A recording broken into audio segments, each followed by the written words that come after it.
Et moi, ce que je veux partager avec vous aujourd'hui, je pense que vous avez vu les titres. Voilà, je dois arrêter la chanson. Vous voyez, bien aimé, ce que je veux partager avec vous aujourd'hui, je vais juste prendre mes notes. Nous allons lire ça, c'est une phrase qu'un serviteur de Dieu a dit. C'est à peu près, au fait, c'est pas la chanson, mais j'ai mis la chanson, c'est vrai que c'est à Lingala, mais c'est vraiment pour montrer comment Dieu, il dit comment Dieu tu m'as élevé, comment Dieu tu m'as étonné, parce que tu es venu te révéler dans ma vie. Alors les thèmes que nous allons partager aujourd'hui, délivre-moi de ceux qui me poursuivent. Alléluia. Nous allons partager ce thème-là aujourd'hui par la grâce de Dieu, que Dieu se révèle dans chacune de nous.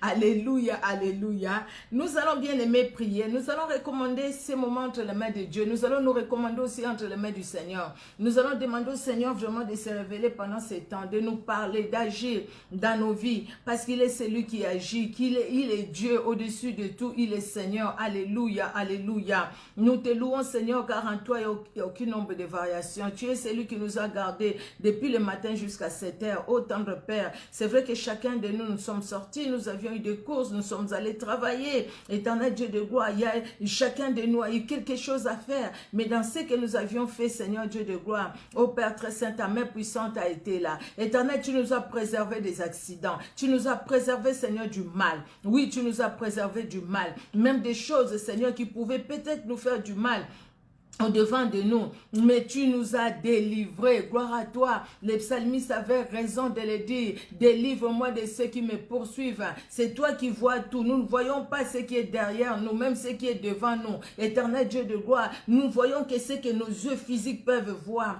mais ce qui est spirituel, nous ne voyons pas. C'est pourquoi, Seigneur Dieu de gloire, quand nous nous recommandons à toi, tu viens à notre secours, tu nous tiens par ta droite victorieuse, parce que nous avons du prix à tes yeux. Gloire et honneur à toi, éternel. Alléluia pour la journée. Alléluia, Seigneur Dieu de gloire, pour ces moments aussi que nous recommandons à toi. Nous te prions, Seigneur Dieu de gloire, de te révéler pendant ces moments dans le nom puissant de Jésus-Christ de Nazareth. Oh Seigneur, pardonne nos fautes, pardonne aussi à chaque membre de nos familles et libère tout un chacun de nous, tendre Père, dans le nom puissant de Jésus-Christ de Nazareth. Révèle-toi, Seigneur, que ton Esprit Saint, l'Esprit de vérité, l'Esprit de gloire se révèle dans chacune de nos vies. Au nom puissant de Jésus-Christ de Nazareth. Cher Saint-Esprit, prends le contrôle de ces moments. Prends le contrôle de ces moments, prends le contrôle de ces moments, parle dans un cœur, parle dans une vie, parle, cher Saint-Esprit. Nous voulons t'écouter, nous sommes là pour toi. Enseigne-nous, dirige-nous, corrige-nous, éternel, dans le nom puissant de Jésus-Christ de Nazareth, que nous t'avons ainsi prié. Amen. Amen, amen, amen. Amen. Que Dieu soit glorifié, que notre Dieu soit honoré. Seigneur, délivre-moi de ceux qui me poursuivent. Cette phrase, je l'ai dit tout à l'heure, c'est dans la Bible, hein, ce n'est pas une phrase que j'ai fait moi-même, c'est dans la Bible. Je me suis inspirée, oui, j'ai lu ces passages-là et il y a des choses qui m'ont vraiment interpellée. Pardon, je vais baisser le volume ici parce que je sens qu'il y a des notifications qui peuvent, je ne sais même pas si, pardon, il faut que je mette, voilà, là c'est bon. Alors, nous allons lire, nous allons aller dans la Bible, nous allons ouvrir nos Bibles, nous allons prendre dans les psaumes 142. Les psaumes 142. La Bible nous dit il y a que 8 petits versets, 142, oui, il n'y a que 8 petits versets, hein, 8 versets. Alors, ils sont courts, j'allais dire, hein, pas petits en profondeur, mais c'est des petits versets parce qu'ils sont courts. Alors, les psaumes 142, cantique de David, lorsqu'il était dans la caverne. Pourquoi David est allé se cacher dans la caverne? Parce que David était poursuivi par Saül. David était poursuivi et David est allé se cacher. Je ne sais pas si c'est bien clair au fait. Là comme ça, c'est bon? C'est mieux? J'avais l'impression que c'était un peu sombre au fait. Je ne sais pas si c'est mieux comme ça ou comme c'était avant. Bon, voilà. Alors, David est en train de fuir. David est dans un combat. Dans ce combat-là où se trouve David, David est allé se cacher dans la caverne. Nous avons déjà parlé de la caverne d'Adullam. Nous avons parlé de la caverne et les secrets, tout ce que, comment cette intimité au fait avec Dieu dans la caverne. Et dans la caverne, là où il se trouve, David ne se laisse pas dans des soucis, David ne se laisse pas dans l'abattement, David ne fait pas des projets, des complots ou des projets comment attaquer ses ennemis, comment attaquer ceux qui l'attaquent, comment répliquer à ces attaques-là. Mais dans la caverne, pardon, David passe son temps à prier. David prie Dieu parce qu'il sait qu'il n'y a que Dieu qui peut les libérer. Il n'y a que Dieu qui peut faire quelque chose dans sa vie. David va prier. Alors maintenant la Bible nous dit cantique de David lorsqu'il était dans la caverne. Prière. De ma voix j'écris à l'Éternel. C'est une chanson aussi qu'il a chantée. David c'était un chantre de l'Éternel. De ma voix j'écris à l'Éternel, de ma voix j'implore l'Éternel. Je répands ma plainte devant lui, je lui raconte ma détresse. Quand mon esprit est abattu au-dedans de moi, toi tu connais mon sentier. Et sur la route où je marche, ils m'ont tendu un piège. Jette les yeux à droite et regarde, personne ne me reconnaît. Tout refuge est perdu pour moi, nul ne prend souci de mon âme. Éternel, c'est à toi que j'écris. J'ai dit, tu es mon refuge, mon partage sur la terre des vivants. Sois attentif à mes cris, car je suis bien malheureux. Délivre-moi de ceux qui me poursuivent, car ils sont plus forts que moi. Tire mon âme de sa prison, afin que je célèbre ton nom. Les justes viendront m'entourer quand tu m'auras fait du bien. Alléluia. Un cœur attristé, un cœur découragé, un cœur abattu, un cœur qui saigne, parce que cette personne est dans la souffrance, cette personne se voit sans secours, il est dit lui-même, c'est quelqu'un qui se voit, il est dans une situation où il trouve qu'il n'y a aucun secours pour lui, et dans cette situation-là, David dit, écoutez, je sais que j'ai avec moi le véritable Dieu, je sais que Dieu ne m'abandonnera pas, je sais que ceux qui me combattent ne sont pas plus forts que mon Dieu, et alors il va crier à ce Dieu-là, il dit, Seigneur, regarde, de ma voix, j'écris à toi, Éternel, de ma voix je t'implore, Seigneur, viens, écoute ma plainte, écoute ma prière, Seigneur. Oh, je te raconte ma détresse, je te raconte ma souffrance, Seigneur, parce que ma souffrance, même si je la raconte à mon frère, à ma soeur, il peut compatir, mais il n'a pas la solution pour moi, même s'il peut me donner de l'argent, même si ce problème-là nécessite de l'argent, mais ce qui est spirituel, il pourra pas le faire. Quand les gens me combattent, quand la sorcellerie me combat, quand les gens parlent mal derrière mon dos, les gens qui peuvent même me le dire, mais celui qui peut me délivrer, il n'y a que Dieu. Celui qui peut me délivrer des flèches de l'ennemi, il n'y a que toi, Seigneur. Il dit, le verset 4, quand mon esprit est abattu au-dedans de moi, toi tu connais mon sentier. Sur la route où je marche, ils m'ont tendu des pièges. Il y a tellement de pièges, Seigneur, mais dans ces pièges-là, je ne me laisse pas dans l'abattement. Dans ces pièges-là, je ne me laisse pas comme si quelqu'un qui était sans secours. Parce que je sais d'où me viendra le secours. Je sais que le secours vient de toi. Il dit, Seigneur, jette les yeux à droite et regarde. Personne ne me reconnaît. Tout refuge est perdu pour moi. Nul ne prend souci de mon âme. Oh, quelle souffrance. Vous voyez, toutes ces paroles, ça montre aujourd'hui quelqu'un qui est dans une grande souffrance. Quand il dit, Seigneur, regarde, à gauche et à droite, personne ne me regarde. Personne ne prend souci de moi. Personne ne prend mon fardeau. Personne ne porte mon fardeau. C'est pourquoi il est allé se cacher. Parce qu'il n'a pas cherché le refuge auprès d'un homme. Il savait qu'un homme ne peut pas le secourir. Même si un homme peut lui donner du pain, même si un homme peut lui donner de l'eau à boire, mais le secours qu'il avait besoin ne pouvait pas venir d'un homme. L'homme ne pouvait pas le protéger devant Saül, un grand Saül qui avait l'armée, qui était fort. L'homme ne pouvait pas le protéger devant le roi Akish. L'homme ne pouvait pas le protéger devant même Absalom, son propre fils. L'homme ne pouvait pas le protéger. Mais Dieu seul l'a protégé. Il dit l'Éternel, c'est à toi que j'écris. J'ai dit, tu es mon refuge, mon partage sur la terre des vivants. Ça, c'est très fort. Vous voyez ici pourquoi j'ai repris au fait, pourquoi j'ai préféré qu'on puisse relire. Parce que tout simplement, nous voyons quelqu'un qui est dans l'abattement, nous voyons quelqu'un qui est dans la souffrance, mais nous voyons aussi cette personne-là dans la souffrance qui nous montre son appui, qui nous montre sa force. Cette personne nous montre sa force. Et sa force, c'est dans le verset 6. Il dit, Éternel, c'est à toi que j'écris. J'ai dit, tu es mon refuge, mon partage sur la terre des vivants. C'est-à-dire, à part toi, je n'ai pas un autre. À part toi, je n'ai pas où aller. Donc, moi, je viens à toi. Et c'est pourquoi maintenant, dans le verset 7, il va dire, sois attentif à mes cris, car je suis bien malheureux. Délivre-moi de ceux qui me poursuivent, car ils sont plus forts que moi. Les gens qui me poursuivent, Seigneur, tu vois, ils ont l'armée. Moi, je n'ai rien. Les gens qui me poursuivent, peut-être ils ont l'autorité spirituelle que je n'ai pas. Ces gens-là, la nuit, ils volent, ils prennent des avions, ils vont à gauche, à droite. Moi, la nuit, je dors chez moi. Je suis chez moi. Mais ces gens-là, ils peuvent me regarder, voir tout en moi. Pendant que moi, je ne vois que l'extérieur que je vois. Mais Seigneur, toi, tu les vois, ces gens-là. Tu connais ces forces-là. Qui peut me délivrer? Seigneur, et David va crier. David va présenter d'abord son problème à Dieu. Il va montrer sa détresse auprès du Seigneur.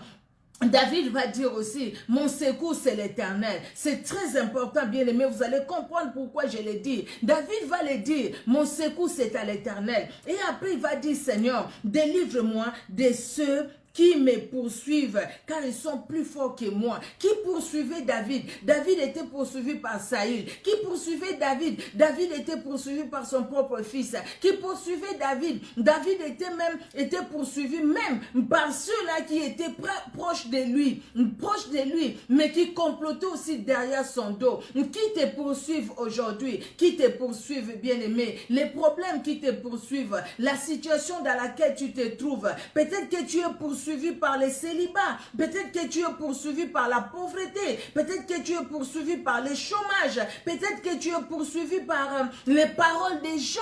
Les gens parlent tellement. Tu es poursuivi par la malédiction, tu es poursuivi par les soucis, par les inquiétudes. Tu es poursuivi par quoi? Par la peur. Aujourd'hui, nous allons beaucoup parler je veux beaucoup parler sur ça, bien-aimé. Tu es poursuivi par la peur. La peur t'a saisi tellement que tu as écouté les gens parler. Tellement tu as suivi des émissions, les gens ont parlé. Et dans ces émissions-là, ça a engendré la peur en toi. Mais maintenant, où est-ce que tu as mis les dieux que tu sers? Où est-ce que tu as mis les dieux qui te gardent? Où est-ce que tu l'as mis? Regardons cet homme David. Il nous donne vraiment, Dieu a permis que cette parole soit reprise dans la Bible pour que toi et moi, nous puissions la lire. C'est pour que nous puissions comprendre. David montre qu'il est dans une situation difficile, dans une situation catastrophique. Nous connaissons l'histoire de David. Il fouillait son fils même pieds nus. David va se cacher. Il fouillait Saül. Qu'est-ce qu'il avait fait à Saül? Absolument rien, rien du tout. Il n'avait rien fait du mal à Saül. Donc, quelque part, il est poursuivi par les gens qui lui cherchent du mal pendant que lui n'a pas fait du mal à ces gens-là. Bien aimé, nous pouvons être poursuivis par des gens qui cherchent à nous faire du mal tout simplement parce qu'ils ont un cœur mauvais. Tout simplement parce que ce sont des méchants. Sur cette terre où nous sommes, il y a des méchants. Il y a des gens qui sont dans la méchanceté. Et ils cherchent à faire du mal. Même là où nous leur avons rien fait. Ils cherchent à nous faire du mal. Mais dans cette situation-là, il y a quelqu'un qui est capable de nous délivrer. Maintenant, ça dépend de quelle intimité nous avons avec Dieu. Quelle est notre intimité avec Dieu? Maintenant, ça dépend de la façon dont nous cherchons le Seigneur. Comment nous cherchons le Seigneur? Comment nous prions le Seigneur? Comment, bien aimé? Ça, c'est très important. Vous savez, il y a certaines situations, des fois, quand tu les écoutes, ça te fait mal au fait. Ça te fait mal au cœur et tu te dis, bah, écoutez, nous lisons la même Bible, nous prions le même Dieu, ou qu'est-ce qui se passe sur cette terre aujourd'hui? Qu'est-ce qui se passe, mon Dieu? Qu'est-ce qui se passe? Qu'est-ce qui se passe? Je reviens d'abord sur David. David dit, Seigneur, sois attentif à mes cris. J'écris à toi, éternel Dieu de gloire. Ne reste pas sans réaction. Viens à mon secours. Vois toutes ces personnes qui m'entourent. Moi, je ne peux pas combattre avec eux. Mais viens combattre. Viens combattre pour moi. Regardons. Nous avons la grâce même que David n'avait pas. David avait le Saint-Esprit. C'était pour une mission que Dieu lui donne. Le Saint-Esprit, dont l'Esprit de Dieu le saisit. Il accomplit cette mission. Mais toi et moi, aujourd'hui, le Saint-Esprit ne vient pas pour une mission accomplie et puis après, il n'est pas là avec nous. Le Saint-Esprit est en permanence avec nous si nous entretenons la communion avec lui. Depuis le jour où nous avions reçu Jésus-Christ comme Sauveur et Seigneur, le Saint-Esprit est en nous. Le Saint-Esprit nous aime. Jésus-Christ se révèle à nous par le Saint-Esprit, il nous parle. Oh mon Dieu, parce que le Seigneur est avec nous. Nous disons, celui qui est avec moi est plus fort que celui qui est dans ce monde. Oui, c'est biblique. Et c'est la vérité. Celui qui est avec nous, celui qui est avec toi, avec moi, est plus fort que ceux qui sont dans le monde. Est plus fort que ceux qui nous combattent. Parce que ceux qui nous combattent, ils ne sont pas plus forts que Jésus-Christ. Parce que la Bible déclare, dans Colossiens 2, 15, il a vaincu les autorités, les dominations des ténèbres. Il les a livrées publiquement en spectacle, a triomphé d'elles par la croix. Est-ce que nous croyons à cette parole ou nous ne croyons pas? Si nous croyons à cette parole, bien-aimés, nous allons chercher à vivre la parole. Comme Dieu avait dit à Josué que ce livre de la loi ne s'éloigne pas de ta bouche, médite-les jour et nuit et applique ton cœur à obéir à cette parole que tu es en train de lire, afin que tu réussisses dans tes entreprises, afin que tu puisses marcher de victoire en victoire. Et nous voyons comment Josué a marché de victoire en victoire.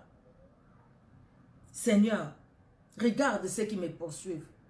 Je suis sans force. Aujourd'hui, Jésus-Christ nous dit qu'il nous a donné le pouvoir. Lui-même, il nous dit, je vous donne le pouvoir, je vous ai donné le pouvoir de marcher sur les serpents, les scorpions et sur toute puissance de l'ennemi. Il nous dit même, vous boirez des breuvages mortels, ça ne vous fera aucun mal. Jésus-Christ nous le dit. Mais qu'est-ce qui arrive aujourd'hui? Qu'est-ce qui se passe avec nous? Regardons, bien-aimés, dans les versets dans Nombre 22. Nous allons aller dans Nombre 22 et je vais vous raconter une histoire, deux histoires. Et ça m'a vraiment interpellé. Quelque part, j'ai senti le Saint-Esprit me dire, vas-y, parle de ma part. Je viens juste peut-être t'aider.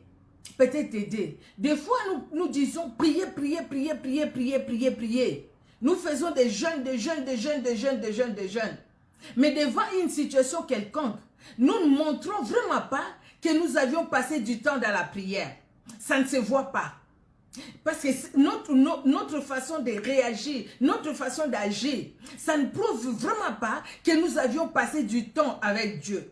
Celui qui a passé du temps avec Dieu, c'est celui aussi qui sait confesser la parole de Dieu, qui sait la vivre, la confesser, et vraiment la confesser de tout son cœur. Et croire que cette parole-là qu'il a confessée, même si ça ne s'accomplit pas tout de suite là, mais cette parole-là, elle est réelle. Et que Dieu qui a dit cette parole, il est derrière sa parole pour l'accomplir. Alléluia. Nous sommes dans Nombre 22. C'est l'histoire de Balak et Balaam. Balak qui est le roi de Moab, oui. Balaam qui est, dans l'Ancien Testament, on les appelait les voyants, en fait des prophètes. Quelqu'un qui parle avec Dieu. Alors, Balak voit une grande armée qui vient. Il voit que c'est les enfants d'Israël. Balak sait ce que les enfants d'Israël ont fait aux autres peuples. Il sait comment Dieu est intervenu, le Dieu des enfants d'Israël est intervenu pour eux. Et quand il voit Israël venir, il voit une grande multitude avec une grande armée. Et Balak va avoir peur, il va envoyer ses gens pour aller dire à Balaam, viens maudis-moi ce peuple. Comme ça, j'aurai de l'avance sur eux. Comme ça, je vais les vaincre.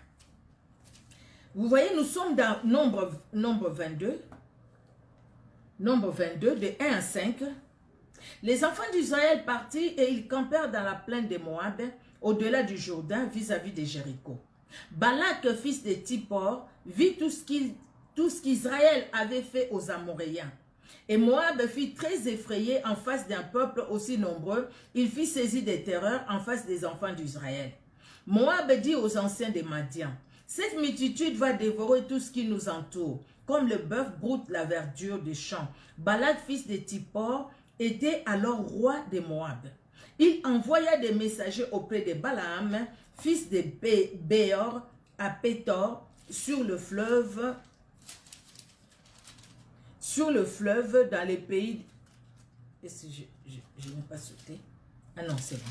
Sur le fleuve, dans le pays de fils de son peuple, afin de l'appeler et de lui dire, voici un peuple est sorti d'Égypte, il couvre la surface de la terre et il habite vis-à-vis de moi. Viens, je te prie, maudis ce peuple, car il est plus puissant que moi. Peut-être ainsi pourrais-je les battre et les chasserai-je du pays, car je sais que c'est lui que tu bénis est béni, et que c'est lui que tu maudis est maudit. C'est jusqu'au verset 6. Là, c'est Balak qui envoie appeler Balaam.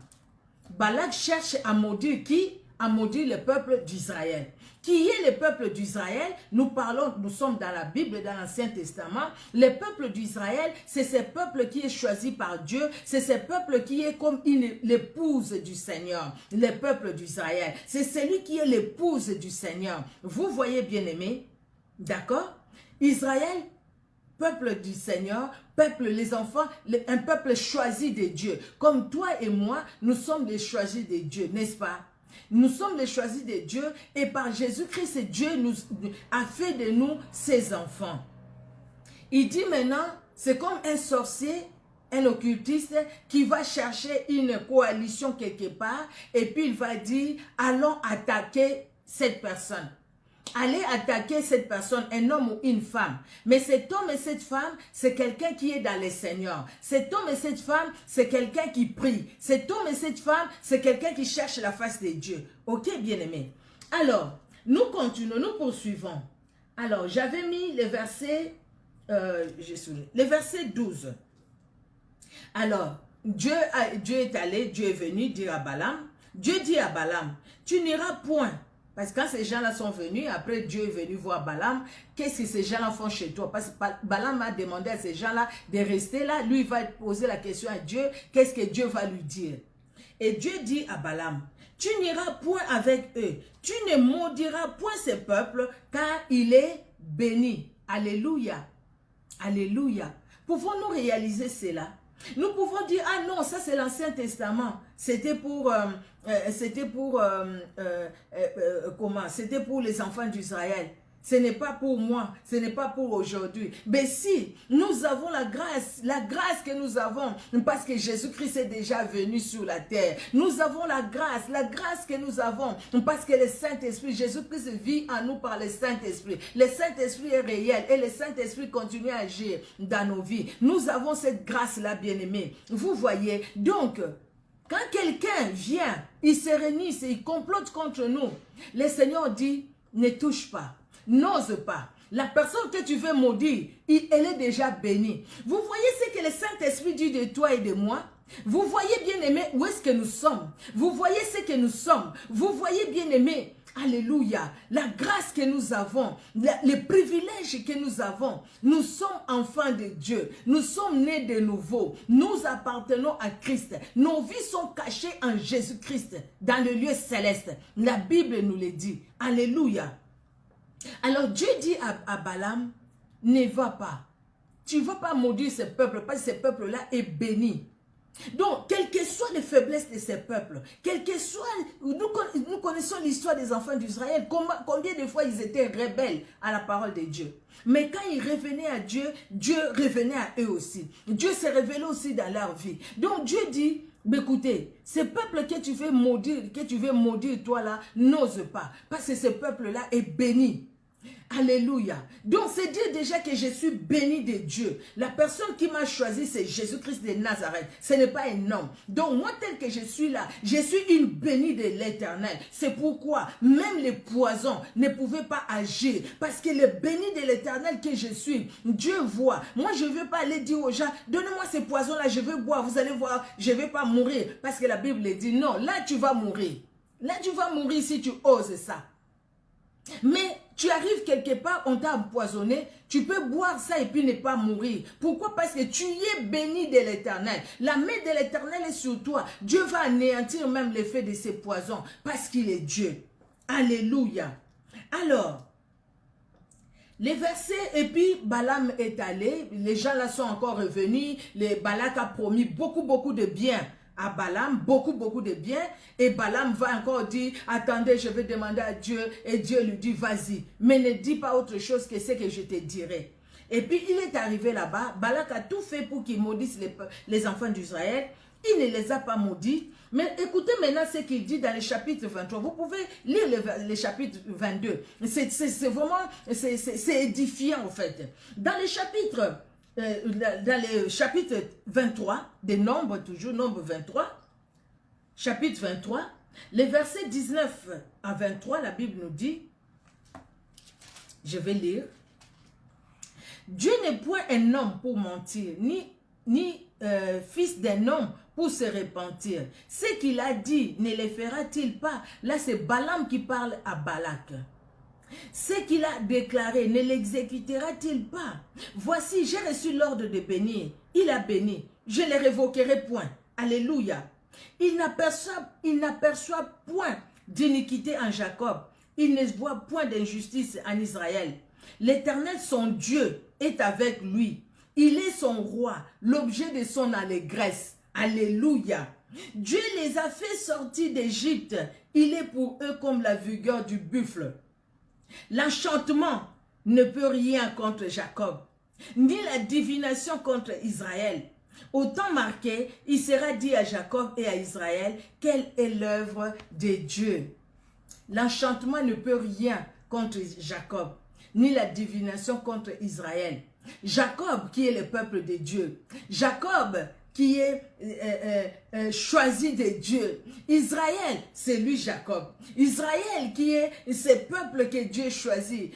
Dieu dit à Jacob, tu seras appelé Israël. Et il a choisi Israël. Et dans le peuple d'Israël, Dieu s'est révélé. C'est comme il t'a choisi aujourd'hui. C'est comme il m'a choisi aujourd'hui. Et au travers de toi, au travers de moi, Dieu s'est révélé. Pardon. Et Dieu se révèle parce qu'il est Dieu. Il s'est révélé et il se révèle parce qu'il est Seigneur. Alléluia, alléluia. Donc, la Bible dit, la sorcellerie ne peut rien contre toi. Tu dis Amen. Moi, je dis Amen. Alléluia. La sorcellerie ne peut rien contre moi. Donc, les sorciers peuvent se réunir. Ils peuvent être le nombre qu'ils peuvent être. Ils vont se réunir, ils vont comploter contre moi. Mais Dieu ne permettra pas que leurs flèches m'atteignent. Pourquoi? Parce que je suis entre les mains du Seigneur et le Seigneur me garde, le Seigneur me protège. Le Seigneur peut permettre que je sente qu'ils m'ont attaqué. Et il me dira, lève-toi. Là, tu es attaqué. Allez, toi aussi contre-attaque. Tu te lèves, tu contre-attaques. Par la prière, tu contre-attaques, tu bombardes, tu détruis la flèche. Toi aussi tu le fais parce que le Seigneur t'a réveillé. Le Seigneur t'a montré que maintenant tu es attaqué, contre-attaque. Quand le Seigneur nous lève pour contre-attaquer, bien aimé, ce n'est pas parce que Dieu ne veut pas agir ou Dieu ne peut pas agir. Au contraire, c'est parce que Dieu veut que nous puissions avoir notre part. Pour que le Seigneur nous révèle, écoutez, lève-toi, contre-attaque, bien aimé. Il faudrait que nous soyons attachés à ce Seigneur-là. Il faudrait que nous ayons une intimité avec Dieu. Parce que si nous n'avons pas une intimité avec Dieu, c'est que la Bible dit, vous êtes comme des dieux. Pourquoi vous mourrez comme des hommes? Pourquoi? Pendant que vous êtes comme des dieux. Parce que vous êtes des enfants de Dieu. Vous êtes des fils et des filles de Dieu. Et vous êtes dans la main de Dieu. La Bible nous dit que rien ne peut nous ravir de la main de Dieu. Rien ne peut nous ravir de sa main. N'est-ce pas? Rien ne nous ravira de la main de Dieu. C'est la Bible qui le dit. Nous prenons comment les promesses de Dieu? Nous devons prendre les promesses de Dieu. Nous disons, Seigneur, cette promesse, je les sens dans mon cœur. Et je sais que ce que tu as dit, c'est ce que tu fais. Donc moi, Seigneur Dieu de gloire, parce que toi tu l'as dit, moi ma part, c'est chercher l'intimité avec le Saint-Esprit. Comme ça, quand le Saint-Esprit me parlera, j'écouterai ce que le Saint-Esprit me dit. Dieu a dit, là c'est Balaam qui parle. Balaam prononça son oracle et dit, lève-toi Balak, écoute, prête-moi l'oreille fils de Tiphor. Vous savez quand le Saint-Esprit s'élève pour nous, quand le Saint-Esprit s'élève contre ceux qui nous combattent, notre frère qui est décédé, il disait quand il s'élève, on l'appelle El Shaddai, le Dieu de toute force, le Dieu de toute puissance. Quand il s'élève pour combattre pour nous, bien aimés, nos ennemis dispersent. Il les disperse. La Bible dit, ils viennent nombreux par un seul chemin. Ils se retournent par 7 chemins différents. Quand ils viennent comme un fleuve, l'Esprit de l'Éternel les met en fuite. C'est la parole véritable. Cette parole, c'est la vérité, bien-aimés. C'est la vérité. Dieu n'est point un homme pour mentir, ni fils d'un homme pour se repentir. Ce qu'il a dit, ne le fera-t-il pas? Ce qu'il a déclaré, ne l'exécutera-t-il pas? Voici, j'ai reçu l'ordre de bénir. Il a béni, je ne le révoquerai point. Vous voyez, c'est comme si il y a des gens qui se réunissent contre toi, là, contre nous. Et puis après, ils disent, non, on fera ceci, on va mettre des pièges sur sa route, on va lui jeter les mbasses comme au Congo là-bas, on va mettre du poison sur sa nourriture, on va faire. Et puis le Seigneur les regarde. Quand il les regarde, il dit, il envoie un ange là pour dire, enlève ces poisons-là. Enlève ça. Enlève ça. Il va manger cette nourriture, ça ne lui fera rien. Et tu manges et ça ne te fait rien. Et les gens s'étonnent. Et les gens disent, mais ce n'est pas possible. Parce que quelque part, Dieu lui-même s'est levé. Parce qu'il s'est levé pour combattre pour nous. Il se lève aussi, il combat pour nous. Il dit qu'il n'est pas un homme pour mentir. C'est ce que Balaam est en train de dire à Balak. Dieu n'est pas un homme pour mentir. Ce qu'il a déclaré, il l'exécute. Sa parole, il l'exécute. Il a dit, voici, j'ai béni Micheline, qui va maudire Micheline. J'ai béni Anila Mati, qui va les maudire. J'ai béni Willina, qui va les maudire. J'ai béni Chantal Elkouri, qui va les maudire. J'ai béni, qui va maudire celui que Dieu a béni. J'ai béni Sylvie Rubin, qui va les maudire. J'ai béni, qui va maudire celui que Dieu a béni. Bien-aimé. Seigneur, délivre-moi.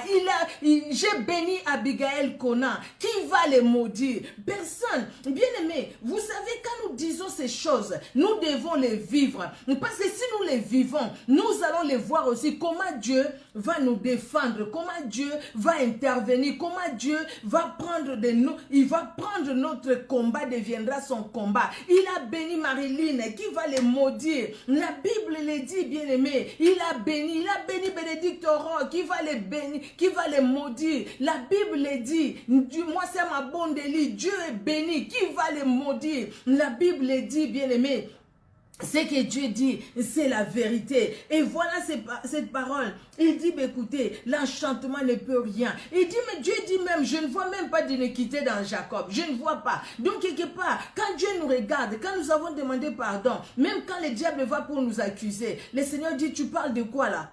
Tu parles de quoi? Elle a fait quoi?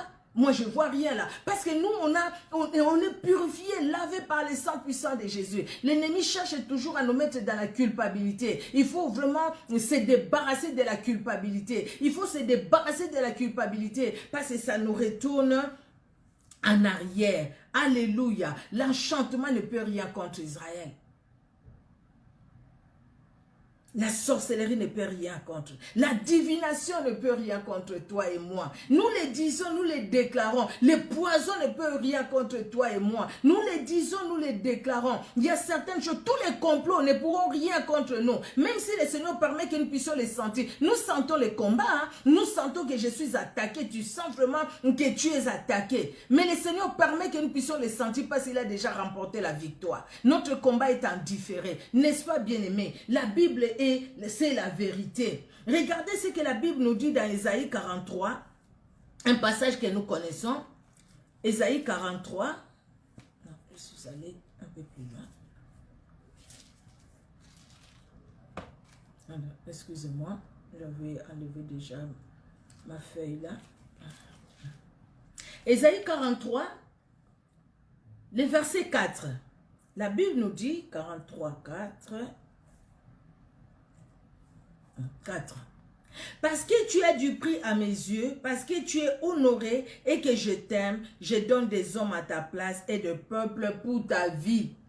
Ta vie compte tellement, ma vie compte tellement devant le Seigneur. Le Seigneur dit, parce que tu as du prix à mes yeux, tu as du prix à mes yeux, je donne des hommes à ta place. Alléluia. Prenons, j'espère que les passages, c'est des passages que nous connaissons, que nous allons et que nous écrivons. Dieu est merveilleux. Regardez dans Proverbe, parce après je vais vous raconter cette histoire, dans Proverbe 26, 2. J'ai regardé parce que je n'avais pas souligné, je devais bien voir. Proverbe 26, 2. 26 au verset 2. La Bible dit, comme l'oiseau s'échappe, comme l'hirondelle s'envole, ainsi la malédiction sans cause n'a point d'effet. Quand la Bible parle de la malédiction sans cause qui est sans effet, c'est la malédiction sans cause qui est sans effet. Même si cette malédiction-là vient de ton père, de ta mère, même si cette malédiction-là vient de ta jumelle, de ton jumeau, cette malédiction-là, sans cause, sera sans effet. Cette parole, elle est vraie, aussi vraie pour les gens qui prient, même pour les gens qui ne prient pas. Cette parole, elle est vraie. Et même pour les gens qui ne prient pas, la malédiction disent, la malédiction sans cause et sans effet. Et ils croient même à cette parole-là. Et ça s'accomplit aussi dans leur vie. Et à plus forte raison, toi et moi, qui connaissons le Seigneur, à plus forte raison, toi et moi, qui crions au Seigneur jour et nuit. Nous cherchons la face de Dieu. Nous prions en dépit de nos faiblesses. Nous cherchons la face de Dieu. Nous demandons au Seigneur sa grâce. Oh bien-aimé, une malédiction sans cause et sans effet. Quel que soit d'où ça peut provenir. Quel que soit d'où ça peut provenir. Même si ça provenait des parents. La malédiction sans cause et sans effet. Vous voyez bien-aimé. La Bible nous dit, nous allons finir là pour le passage biblique et je vais vous raconter cette histoire. Dans Marc 16, 17 à 18, la Bible dit, « Celui qui croira et qui sera baptisé sera sauvé, mais celui qui ne croira pas sera condamné. » Le verset 17. « Voici les miracles qui accompagneront ceux qui auront cru. À mon nom, ils chasseront les démons, ils parleront de nouvelles langues. Ils saisiront des serpents. S'ils boivent quelques breuvages mortels, ils ne leur feront point de mal. Ils imposeront les mains aux malades et les malades seront guéris. » Ce soir, bien-aimé, je voulais rassurer quelqu'un. Dire à quelqu'un, ôte la peur. À cause de tout ce qui se passe aujourd'hui, des histoires que nous écoutons par-ci, par-là, ou quelque part, ça crée la peur à nous. Ce qui me fait un peu mal de fois, c'est des émissions qui sont faites par ceux qui se disent serviteurs, servantes de Dieu. Mais la façon de parler, c'est comme si vraiment Dieu ne protégeait pas ses enfants. Vous voyez, serviteurs, servantes de Dieu, des fois notre façon de parler, c'est comme si nous doutons de la puissance de Dieu et nous faisons douter aux autres de la puissance de Dieu. Dieu est réel. Jésus-Christ est puissant. Il est capable de tout. La première histoire, c'est une histoire qui s'est passée, en tout cas, je ne sais pas sur Facebook, peut-être il y a des gens qui en ont parlé, je ne sais pas, je n'ai pas suivi, mais sur YouTube, vraiment, il y a eu des émissions. Des dames qui habitent, je ne sais même plus où c'est, en Europe, et qui sont allées en Afrique, qui sont allées au Congo. Beaucoup de ces émissions-là sont en Lingala. Ils sont allés au Congo, et au Congo chez moi, ils sont allés au Congo. Alors quand ils sont arrivés là-bas, ils ont fait leur séjour. Et puis un jour, je pense avant le retour, avant qu'ils retournent, il y a leur amie, il y a une des dames en fait qui est décédée. Et puis, il y a son ami qui pleurait là-dedans, dans la chambre d'hôtel, là où ils étaient, qui pleurait, qui disait que c'est sa famille qui l'a ensorcelé. Sa famille lui a mis du poison parce qu'elle est allée manger avec sa famille. Et puis, la dame qui disait, « Oh Seigneur, pourquoi ça? Pourquoi tu as permis ça? On a jeûné pendant je ne sais pas, 40 jours. Après, on a encore jeûné 21 jours. On a encore jeûné, je ne sais plus combien de jours, j'ai oublié. On a jeûné tous ces jours-là. Vraiment, on vient de finir tous ces jeûnes. Et puis après, vraiment, tu permets que mon ami la meure et tout. Et les gens ont fait des émissions et des émissions. Et les gens qui disaient, c'est sa famille qui l'a ensorcelé, c'est sa famille qui l'a tué, c'est sa famille, vous voyez, il ne faut même plus aller en Afrique. Et puis il y avait des gens qui commentaient, moi c'est pourquoi en Afrique je n'irai plus. Moi vraiment ma famille ce n'est plus mon problème. On les aide et puis après regardez ce qu'ils font. Et tout. Ça c'est ce qui m'a fait mal au fait. Et puis je me disais, ça m'a fait mal. Moi je n'ai pas fait d'émission sur ces problèmes-là parce que je ne connais pas trop. Mais ça m'a fait mal quand j'entends quelqu'un dire, et puis après prendre la parole de Dieu, et dire non, il ne faut pas aller voir les parents. Parce que vous voyez, elle est allée voir les parents. Maintenant, elle n'est plus retournée. Et parce que son mari maintenant va aller pour récupérer les corps. On viendra l'enterrer ici en Europe. Et vous les parents, vous n'allez même pas voir son cimetière, son sépulcre. Parce que vous l'avez tué. Parce que vous l'avez tué. Je me suis posé juste la question de savoir. Je me dis, les parents vraiment l'ont tué ou c'est ce que les gens raconte. Comment est-ce que quelqu'un, vous avez fait d'après son ami, ils ont fait des jeûnes sur jeunes. Donc c'était un moment de prière. Si vraiment, si elle est morte, c'est-à-dire c'est Dieu qui a permis qu'elle meure. Bon, Dieu a permis qu'elle meure. C'est triste, hein, la mort c'est triste, on ne peut pas vraiment, c'est triste de mourir comme ça. Au fait, les enfants sont loin, elle est allée pour voir, peut-être faire ses affaires et rendre visite aussi aux parents, je ne sais pas, mais c'est vraiment triste. Mais quand j'entends les gens dire, il ne faut plus aller en Afrique, au Congo, il ne faut plus, les parents, vous voyez, maintenant il faut, les gens même qui disent changer les numéros de téléphone, les parents sont mauvais, non. Moi, ça, je pense que j'ai trouvé que c'était méchant de dire ça, c'était pas bon. C'était pas bon, surtout que la personne, surtout si on doit prendre encore la parole de Dieu là-dessus. La Bible nous dit, celui qui ne prend pas soin de sa famille, il est plus pire qu'un incrédule. Bien aimé, ce n'est pas toutes les familles toutes les familles ne sont pas pareilles. Et même si j'ai suivi une autre mission pour la même chose, là-bas, le monsieur par contre, lui, vraiment, il raisonnait et puis il dit, mais non, lui, il y a un membre de la famille qui a appelé pour dire, mais non, nous, la famille, il n'est même pas venu manger avec nous. C'est pourquoi la famille a demandé l'autopsie. Cette famille qui souffre déjà. Maintenant, vous l'accusez encore. Les émissions, une fille partie à Kinshasa, tuée par sa famille. Les familles mauvaises. Les familles mauvaises. Mais comment vous mettez toutes les familles dans les familles mauvaises? Est-ce que vous connaissez cette famille-là? Vous qui faites l'émission. Vous avez fait des émissions. Vous avez dit que cette famille-là, elle est mauvaise. Vous connaissez la famille-là? Vous la connaissez cette famille? Vous ne la connaissez pas. Vous accusez cette famille-là sans rien, sans des preuves. Bon, ça vous regarde. Mais surtout, le fait de décourager les gens, de dire aux gens, vous voyez, n'allez pas. Dieu parle, hein? Dieu a parlé au travers de cette situation. N'allez plus voir vos familles là-bas. Vous leur envoyez des choses et tout ça. N'envoyez même plus. Mais ça, c'est pour chercher leur bénédiction ou c'est pour chercher leur malédiction. Maintenant, les gens vont commencer à haïr leur famille pour dire, ah, quelqu'un était venu là-bas, c'est la famille qui l'a tué. Pendant que vous n'avez pas de preuves. Vous voyez. Et surtout partir de la parole de Dieu. C'est pourquoi j'ai dit, je lis tous ces passages pour dire, bien-aimé, que si tu veux rendre visite à tes parents, vas-y, vois tes parents. Les parents, ils sont là, nous les voyons. Peut-être après demain, on ne le verra pas. Vous ne pouvez pas comprendre la souffrance de ceux qui ont perdu leurs parents. C'est dur de perdre ses parents. C'est vraiment dur. Et vous qui avez encore des parents en vie, quelque part vous avez suivi une émission, quelque part quelqu'un vous a dit, il ne faut plus. Cette émission, ça va passer aussi sur YouTube. Ça va passer sur YouTube. Je vais poster ça aussi sur YouTube. Quand vous dites non, il ne faut plus aller. Parce que les familles sont mauvaises. Les familles vraiment en Afrique, Il ne faut même plus leur donner. Il faut même plus. Là, Dieu vous a parlé. Et c'est vraiment le décès de notre sœur, notre compatriote. C'est triste la façon dont elle est morte.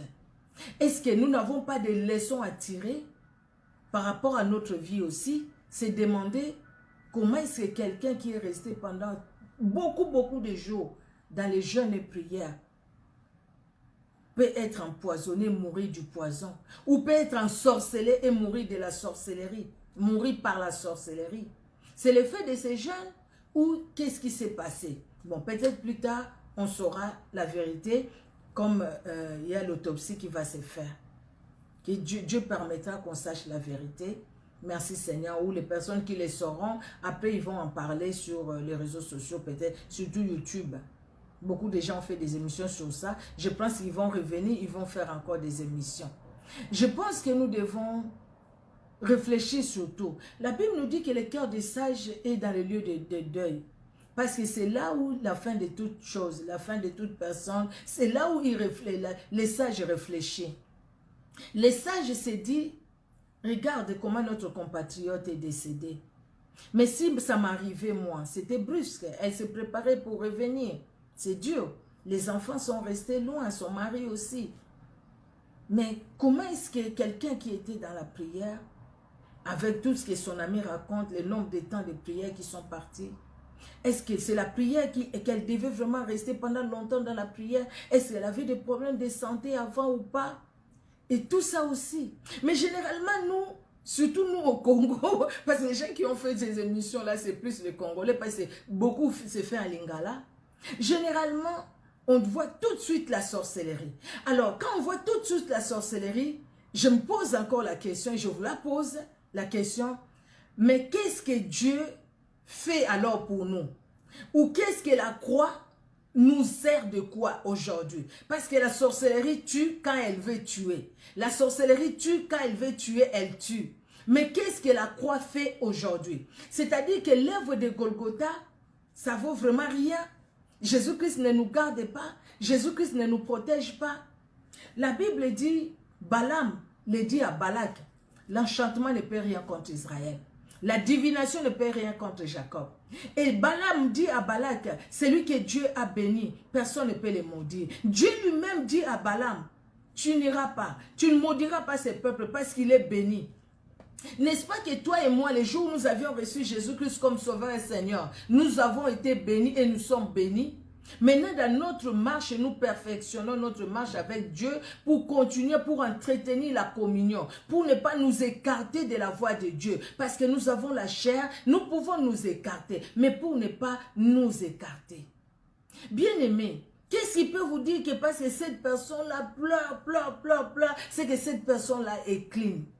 Je vous raconte cette histoire. Ma Belinda Benz, encore une histoire que tu as racontée, le sako ma Belinda. Cette histoire, c'est deux filles. Elle a donné le nom, Belinda Benz, vous pouvez regarder. Elle a donné le nom. Et une fille X et une fille Y, le prénom j'ai oublié. Alors, qui étaient vraiment très amies. Des enfants hein, de 8 ans. 8-9 ans, elles sont jeunes, elles sont enfants au fait, pardon, pas jeunes, elles sont enfants, elles jouent ensemble. Alors un jour, vous voyez les enfants quand ils jouent, ah tu sais, ma maman m'a demandé, m'a envoyé aller acheter telle chose, tu m'accompagnes? Et puis la copine qui accompagne, parce qu'en fait c'est des voisins, ils sont ensemble, vraiment les familles sont ensemble. Et c'est comme ça, ces jours-là, malheureusement, quand les deux filles sont parties, un accident.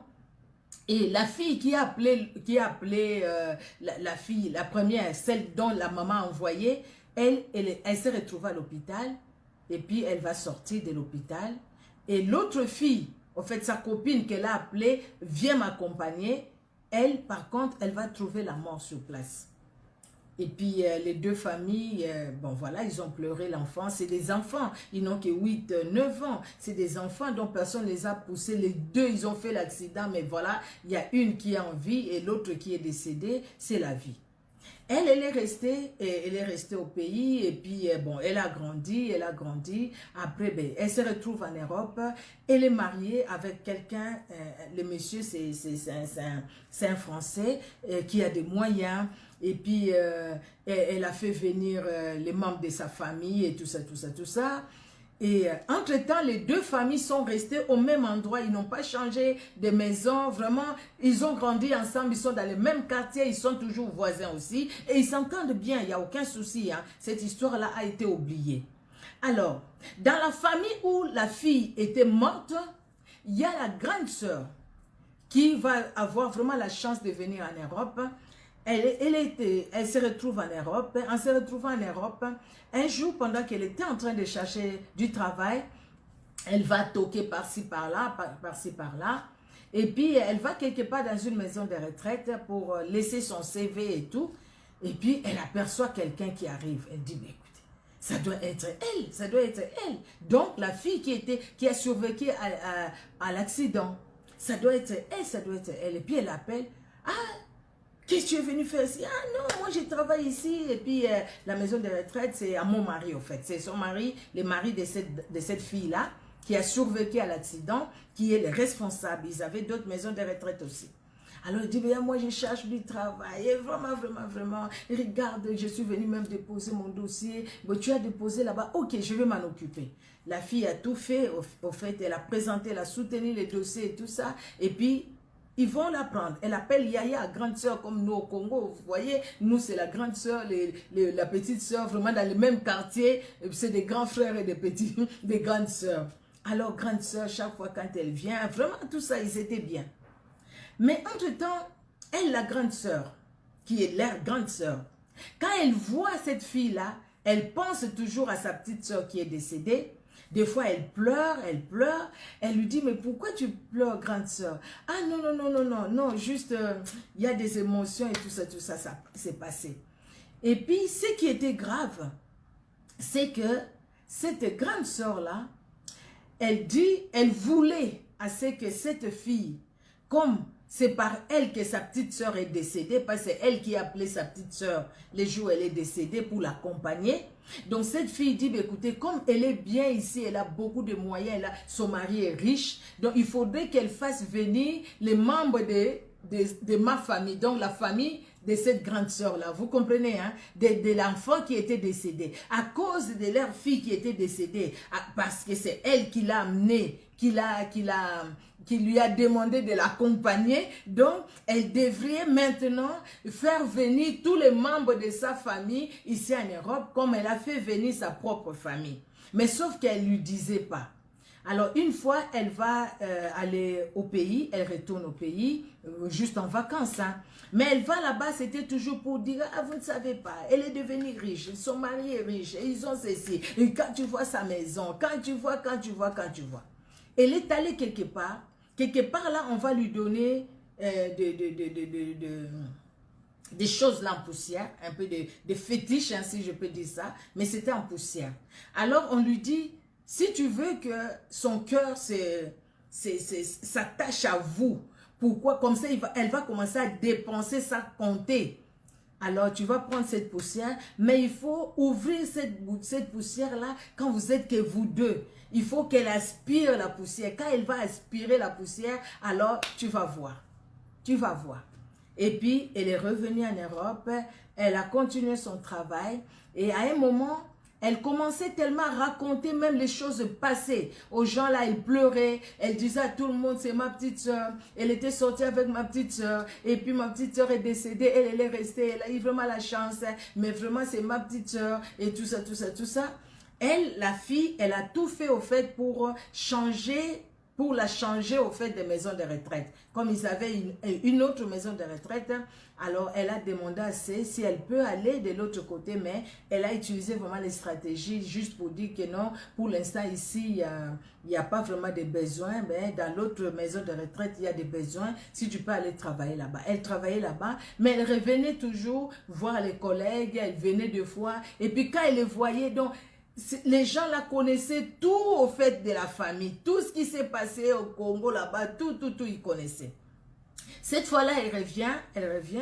Ah, tu sais, j'étais partie au pays et tout ça. Ah oui, j'ai appris. Et puis, pouf, ah, je voulais te voir. Je peux t'attendre, comme ça, on va aller chez toi.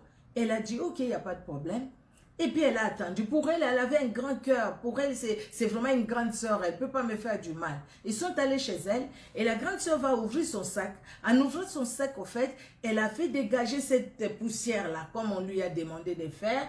Et dès que cette fille-là a aspiré, elle ne se sentait pas bien. Et comme elle ne se sentait pas bien, elle est tombée. Elle commence à pleurer. Elle appelle les secours et tout ça.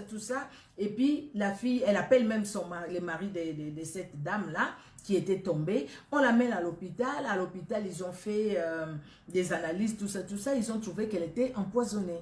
Alors maintenant, on devait chercher qui a empoisonné. La même grande sœur, elle va là où elle travaillait avant, elle commence à pleurer, elle commence à insulter les gens là-bas. Elle dit, c'est vous, vous avez empoisonné ma petite sœur. Vous l'avez empoisonné. Mais entre-temps, elle savait très bien que c'était elle qui a amené des poussières là de l'Afrique pour soi-disant rendre cette fille-là comme oui, au fait, dans toutes les demandes qu'elle allait faire. Et pourtant, c'était du poison. Et maintenant, elle va là-bas à l'hôpital, à la maison de retraite pour parler aux autres. Vous, vraiment, à vous. Elle parlait aux gens là-bas. Elle pleurait. Et qui veut tuer ma petite soeur? Vous voulez la tuer? Vous allez voir et tout ça. Et pourtant, le problème, c'était elle-même. Mais après, pourquoi j'ai dit ça? Parce que ce que la Bible dit, c'est la vérité.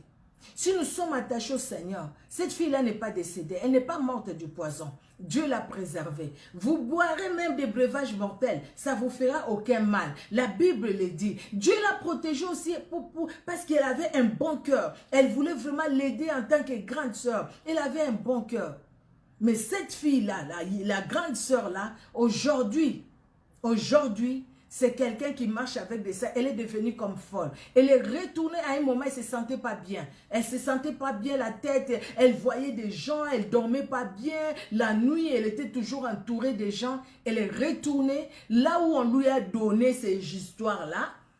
Cette poussière-là, elle leur dit, bah, écoutez, la poussière, j'ai donné, j'ai fait ce que vous m'avez dit, elle est allée à l'hôpital, elle n'est pas décédée, et puis en plus, elle n'a pas changé d'avis, elle est toujours comme ça, elle n'a fait venir personne, elle ne me donne même pas l'argent comme il faut, et tout ça, qu'est-ce que je vais faire? Parce que moi-même, là, je ne suis pas bien, chaque fois quand je dors, je vois toujours des gens, je dors plus, elle s'est retrouvée au cimetière, donc il y avait vraiment des choses, je dors plus. Alors là-bas, on lui dit, bah, écoutez, nous, on t'a demandé de faire ce qu'on devait faire, mais toi, tu n'as pas fait comme on t'avait dit. Si tu avais fait comme on t'avait dit, de toute façon, d'après eux, ils ont dit, bah, écoutez, ce qu'on avait fait, nous, c'était pour qu'elle meure. Ce n'était même pas pour qu'elle soit encore en vie. Elle n'est pas morte. Et puis elle dit, ah bon, c'était pour qu'elle meure. Non, c'est pas ce que moi je voulais. Vous, c'était pour qu'elle meure. Elle dit, mais tu sais pas, c'était vraiment du poison. C'était vraiment pour qu'elle meure. Et là, maintenant, elle va voir, c'est à sa maman, elle va expliquer à sa maman, elle dit, là, moi, je ne suis pas bien, regardez la situation, la maman était en colère, ses soeurs, elles étaient en colère, ils ont dit, mais pourquoi tu as fait ça? C'est pas elle qui a tué notre soeur. Non, le maman-là qui dit, elle avait déjà perdu 3 enfants, celle-là, c'était la 4e. Elle dit, c'était pas son problème, c'était un enfant, ils sont allés avec, c'était pas la première fois qu'elles étaient partis ensemble, pour acheter quoi que ce soit. Donc, tu ne pouvais pas les faire. Comme tu as cherché tes problèmes-là, tu vas les régler toi-même. Tu dois appeler la grande sœur de cette fille-là, parce qu'elle était encore au Congo, elle, sa grande sœur. Elle dit, tu l'appelles, tu lui expliques tout ce que tu as fait, tu dois demander pardon. Peut-être que ça va partir, parce que nous, ici, on n'a pas de solution.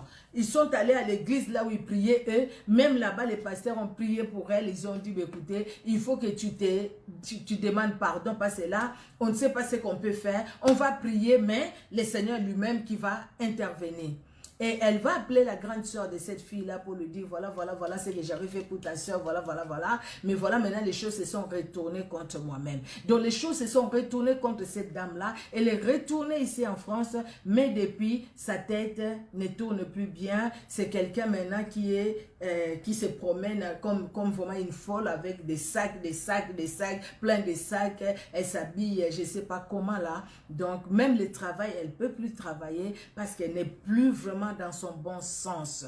Comment Dieu garde, comment Dieu protège ceux qui sont à lui. Si nous restons attachés au Seigneur, ce que la Bible dit, ça s'accomplira. Le Seigneur nous délivrera de nos ennemis. La Bible le dit, le Seigneur nous délivrera de nos ennemis. David a dit, Seigneur, délivre-moi de mes ennemis. Ils sont plus nombreux que moi. Regardez cette fille. Le Seigneur l'a délivrée pendant qu'elle ne savait même pas. Elle ne savait même pas, mais on l'avait empoisonnée. Elle ne savait même pas. Dieu l'a gardée. Bien-aimé, arrêtons. Quand j'entends toutes ces émissions-là, ah, poison. Oui, les poisons circulent, mais Toi et moi, nous sommes attachés au Seigneur. Le Seigneur nous préservera. La personne qui vous parle ici, c'est quelqu'un qui a été empoisonné, la bouche tout brûlée à cause de ces poisons. Mais je vous parle aujourd'hui, après des années, je suis là. Vous voyez, pourquoi? Parce que Dieu garde toujours ceux qui sont à lui. Dieu garde ceux qui sont à lui. Il te gardera et il combattra pour toi, il combattra pour nous. Pour cette fille-là, Dieu a combattu pour lui. Les gens qui ont cherché la personne qui a cherché à lui faire du mal, regarde, même sa propre famille se retourne contre elle. Parce que la famille n'a pas aimé ce qu'elle a fait là. Vous voyez, maintenant ça s'est retourné contre elle. Du coup, même à l'église, la solution n'est pas là. La solution n'est pas là parce que quelque part, et s'il y a des choses qu'elle n'a pas dit, quelque part, Dieu pardonne. Il pardonne. Mais pourquoi le Seigneur permet qu'elle reste encore comme ça? Une punition comme Marie, afin qu'elle se corrige bien. Vous voyez, la personne qu'elle voulait faire du mal, la personne est en très bonne santé, elle travaille, elle n'a pas perdu ses moyens, elle est toujours là, elle est bien.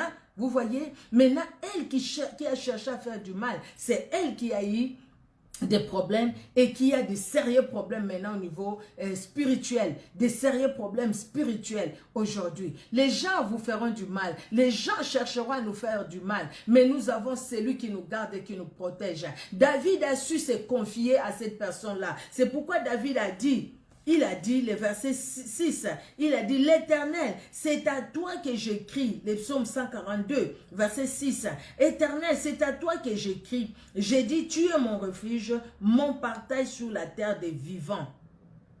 Sois attentif à mes cris, car je suis bien malheureux. Délivre-moi de ceux qui me poursuivent, car ils sont plus forts que moi. Quand nous crions au Seigneur, le Seigneur nous délivre, le Seigneur nous libère. Parce qu'il est notre Dieu. Il est celui qui est capable de grandes choses, bien-aimés. Le Seigneur les fait, n'est-ce pas?